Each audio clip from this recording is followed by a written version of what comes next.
kita cari selama ini? Apa yang kita kejar sejauh ini? Jika menurutmu tolak ukur kebahagiaan adalah kehidupan yang bebas, atau jika menurutmu tolak ukur kesuksesan adalah hidup semaumu, maka perbaiki jalanmu. Karena kebahagiaan sejati bukan hanya tentang menyenangkan diri sendiri, namun kebahagiaan sejati mengajarkan perihal berbagi.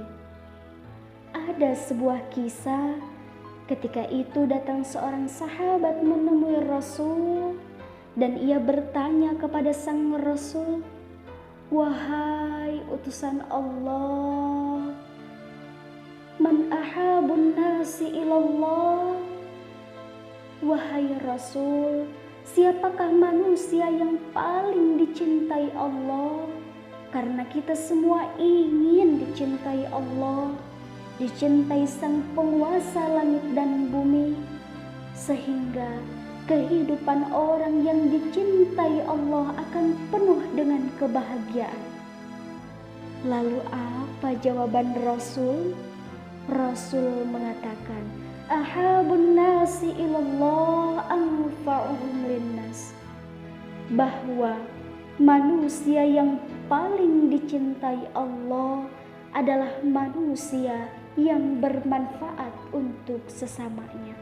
Perlu kita tahu, bermanfaat, berkontribusi untuk sesama, menjadi role of model kebaikan, dan menjadi agent of change juga merupakan harapan bangsa dan agama pada generasi muda. Anak muda merupakan ujung tombak perubahan. Masa muda dihiasi dengan fisik yang masih kuat, pikiran yang masih cermat. Ketika kita berjalan masih cepat, pendengarannya pun masih akurat. Dan sebenarnya anak muda mempunyai potensi yang luar biasa. Jika pada fase ini kita lalai, hidup tidak terarah, akhlak tidak terjaga indah, bahkan ibadah pun tidak istiqomah, mau jadi apa kita kelak? Jangan sampai anak muda seperti buih di lautan. Jumlahnya sangat banyak, namun tidak berarti apa-apa, tidak bermakna apa-apa. Oleh karena itu, kita harus bergerak, mengambil peran penting, dan menjadi anak muda teladan pembawa perubahan. Dan tentunya harus menjadi generasi muda yang dicintai Allah Subhanahu wa Ta'ala. Dengan cara apa? Eksplor potensi, tunjukkan prestasi, tebarkan manfaat sebanyak dan sesering mungkin. Kita diciptakan penuh dengan keistimewaan. Namun masalahnya, terkadang kita malas mengeksplor keistimewaan yang telah Allah berikan. Anak muda harus memiliki kecerdasan intelektual dan spiritual yang baik. Kita lihat kisah Ashabul Kahfi, kisah yang menakjubkan dan penuh ibrah sehingga Allah abadikan dalam Quran surah Al-Kahfi ayat 13. Nahnu naqussu 'alaika naba'ahum bil haqq. Kami akan menceritakan kepadamu Muhammad kisah Ashabul Kahfi yang sebenar-benarnya. Siapa mereka? Innahum fityatun amanu bi rabbihim wajidnahum huda.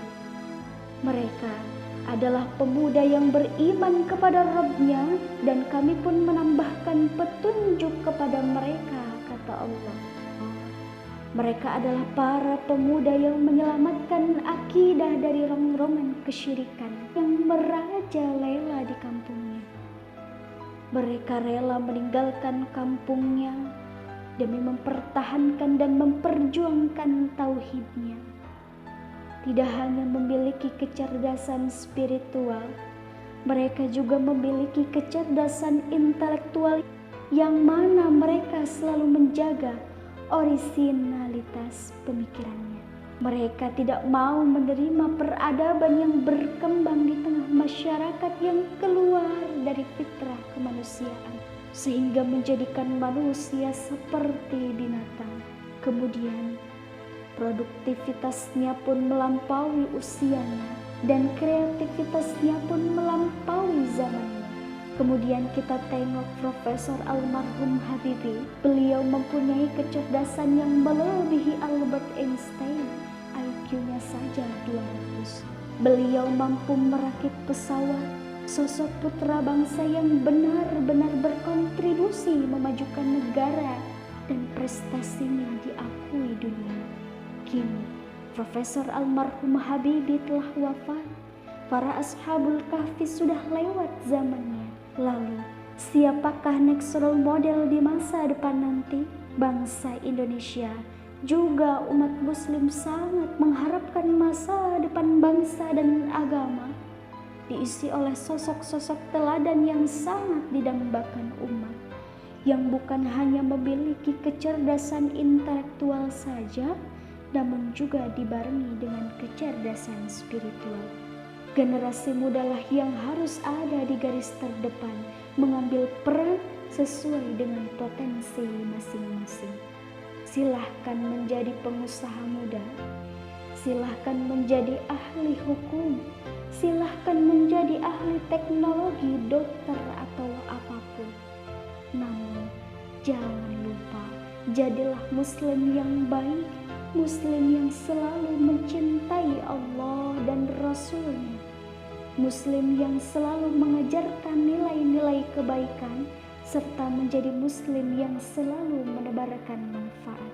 Kecerdasan intelek harus dibarengi dengan kecerdasan spiritual, karena jika tidak dibarengi kecerdasan spiritual, secerdas apapun kita, hidup kita tidak akan pernah terarah, bahkan jauh dari kata berkah.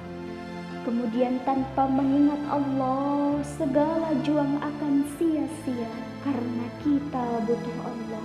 Kita perlu Allah agar setiap tetesan keringat, detak jantung kita, helaan nafas kita, bahkan langkah kaki kita selalu berada dalam cinta dan ridhonya Allah Subhanahu wa Ta'ala.